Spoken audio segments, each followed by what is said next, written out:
Ayun nga, nagluto ako ng pritong talong dahil nga yan ang meron sa ref. At syempre gusto ko kasi ng gulay, masarap sausaw sa toyo. Naku, ilang piraso nga lang ang aking pinito kasi nga ilang piraso lang yung nasa ref. Ang kulit ko diba? Yan nga pala ako magprito ng talong. At syempre, sa katabi niya, meron din akong sinaing na kanin. Although hindi ako nagkakanin, nagkasain pa rin ako.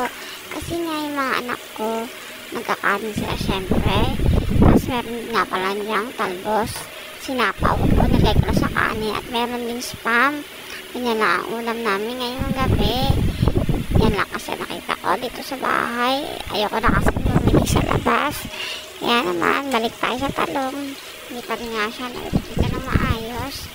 Yan kaya ako magbaliktad ng isa. Pero hindi pa rin talaga pwede. Kaya hinayaan ko na lang muna. Ako, ang tagal nga maluto. Yan na ang hinihintay namin para kumain na kami.